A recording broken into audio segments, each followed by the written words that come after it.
फेरि पनि स्वागत छ तपाईहरुलाई मेरो नयाँ भिडियोमा। आज हामी जाँदैछौँ धरानबाट माथि भेटार हुँदै नमस्ते झरनासम्म। आजको यात्रामा अन्तिमसम्म साथ दिनुहुन्छ भन्ने आशा लिएको छु। आजको यात्रा एकदम रमाइलो हुन्छ भन्ने मैले आशा लिइसकेको छु। अब भने हामी भानुचोकबाट सुरु गर्छौँ। अगाडि बढौँ है त। अब यो देखिएको स्थान धरानको भानुचोक, जहाँ घण्टाघर समेत रहेको छ। बीचमा भानुभक्त आचार्यको शालिगसँगै हामी लाग्छौँ उत्तरतर्फ। अगाडि बढौँ है त। अब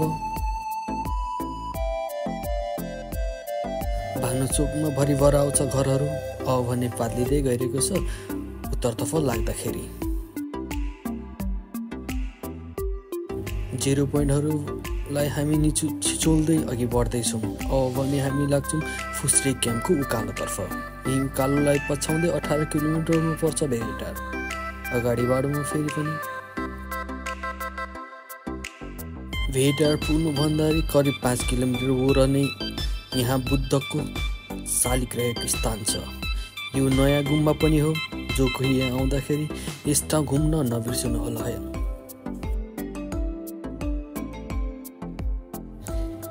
यो बुद्धको स्थानबाट नजिकैबाट प्याराग्लाइडिङ पनि गर्ने गर्दो रहेछन्। यहाँबाट धरानको दृश्य एकदमै मनमोहक देखिन्छ। तपाईहरु पनि यस ठाउँमा आइसकेपछि यस ठाउँलाई घुम्न चाहिँ नबिर्सनु। क्यामेरा क्वालिटी अलि राम्रो नभएको कारणले गर्दा स्पष्ट रूपमा हामीले धरान देखाउन सकेका छैनौँ। तर यहाँबाट त्यो तल देखिएको नीलो नीलो कलरको ठाउँ चाहिँ धरान बजार हो। बुद्ध पार्क घुम्दै फेरि अगाडि बढ्छौँ हामी भेटारतर्फ। त्यो डाँखेको डाँडो चाहिँ भेटार हो है त।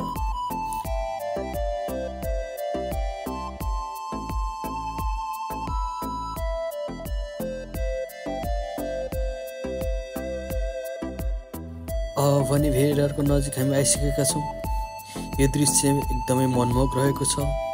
आज घाम पनि मजाले लागेको छ। आजको दृश्य अवलोकन एकदमै राम्रो हुन्छ भन्ने विश्वास लिएको छु। भेटारको बिचमा हामीले चौबाटो देख्न सक्छौँ। यहाँबाट 4 ठाउँ जान सकिन्छ। यो चाहिँ इमान सिंह चेम्जोङको पूर्ण कद भएको शालिग भएको स्थान।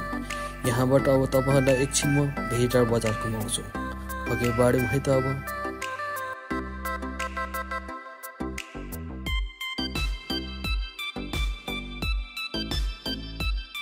यही बाटो हुँदै राजा रानीसम्म पुग्ने गरिन्छ।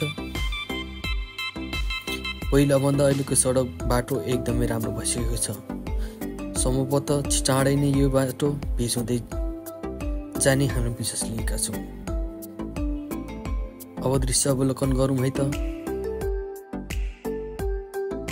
भेटारको दृश्य कस्तो लाग्यो। अब फेरि लाग्छौँ हामी नमस्ते झरनातर्फ। भेटारबाट करिब 7 किलोमिटर ओह्रालो झरेपछि धनकुटा जाने बाटो समात्दै अगाडि बढिसकेपछि पुगिन्छ नमस्ते झरना। नमस्ते झरना पनि पर्यटकीय स्थल हो। मजाले देख्न सक्छौँ।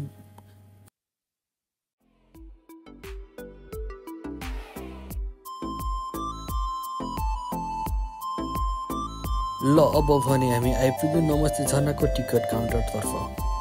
यही टिकट काटेर अब हामी लाग्छौँ नमस्ते झरनातर्फ है त।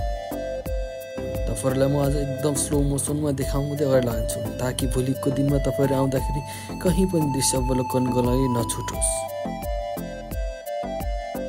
नमस्ते झरना आउने जो कोही पर्यटकको लागि सहजताको लागि भौतिक पूर्वाधारहरू बनाउँदै गएको छन्। यी पूर्वाधारले गर्दा यात्रालाई अलि सहज हुन्छ। टिकट काउन्टरबाट करिब 300 मिटर जति यात्रा गरेपछि पुग्छौँ हामी नमस्ते झरना। सवारी साधन लान नपाए पनि यहाँसम्मको यात्रा करिब 300 मिटरको यात्राले एकदमै अविस्मरणीय क्षण बनाउँछ र नमस्ते झरना पुग्दासम्मको यात्रा एकदमै रमाइलो छ। जो कोही पनि आइसकेपछि हिँड्नुको लागि अप्ठ्यारो नमान्नेसँग जानुस्। तपाईहरुलाई झरनासम्म पुगेपछि एकदमै रमाइलो हुन्छ भन्ने मैले विश्वास लिएको छु।